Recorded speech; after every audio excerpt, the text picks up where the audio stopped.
কোটিপতি হওয়ার সহজ চাবিকাঠি যেন মন্ত্রী এমপি হওয়া। আলাদিনের জাদুর চেরাগ পাওয়া এমনই এক এমপি ডাক্তার মনসুর রহমান। এক মেয়াদে ক্ষমতায় ছিলেন 5 বছর। তাতেই বাজিমাত করেন রাজশাহী 5 আসনের আওয়ামী লীগের সাবেক এমপি ডাক্তার মনসুর রহমান। 5 বছরে পকেটে পুরেছেন শত কোটি টাকা।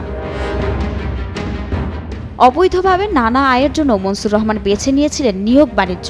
এছাড়া অর্থ পাচার সহ নানা অনিয়ম ও দুর্নীতির অভিযোগে তার বিরুদ্ধে অনুসন্ধানে নেমেছে দুর্নীতি দমন কমিশন দুদক।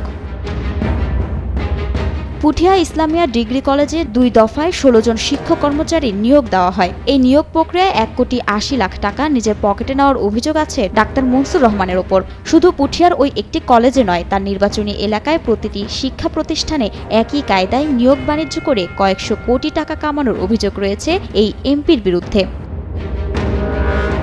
পুরো দমে নিয়োগ বাণিজ্য চালাতে কলেজ পরিচালনা কমিটিতে তার ছেলে, মেয়ে ও পছন্দের লোকজনকে সভাপতি বানিয়েছেন এমপি মনসুর রহমান। তাদের মাধ্যমেই নিয়োগ প্রক্রিয়ায় নিজের আধিপত্য বজায় রেখেছিলেন তিনি।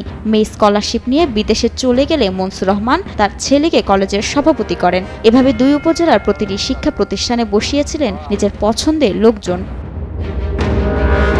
2018 সালে জাতীয় নির্বাচনে অনেকটা চমক হিসেবেই আসে ডাক্তার মনসুর রহমানের দলীয় মনোনয়ন। সেই নির্বাচনে তিনি বার্ষিক আয় দেখিয়েছিলেন 14 লাখ টাকা। 5 বছরের ব্যবধানে দৃশ্যমান আয় বেড়ে দাঁড়ায় 93 লাখ টাকায়। যদিও দুদকে জমা পড়া অভিযোগ বলছে, এ সময়ে তিনি শত কোটি টাকার মালিক হয়ে বিদেশে অর্থ পাচার করেছেন। দুদক সূত্রে জানা যায়, রাজশাহী 5 আসনের সাবেক এমপি মনসুর রহমানের নির্বাচনী হলফনামা অনুসারে বার্ষিক আয় বেড়েছে 6.5 গুণেরও বেশি। অন্যান্য সম্পদের পরিমাণও 200 গুণ বেড়েছে।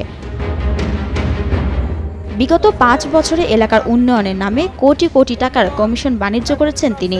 ওএমএস, সার ডিলার নিয়োগ, কাবিখা কাবিটার টাকা কমিশন নিয়েছেন। স্কুল, কলেজ ও মাদ্রাসার নিয়োগ বাণিজ্য, এমপিও করে দেওয়ার নামে অর্থ বাণিজ্য, টেন্ডার বাণিজ্য ও খাসপুকুরের ইজারা দেওয়া সহ নানা অনিয়ম দুর্নীতি করে কোটি কোটি টাকা কামিয়েছেন ডাক্তার মনসুর রহমান।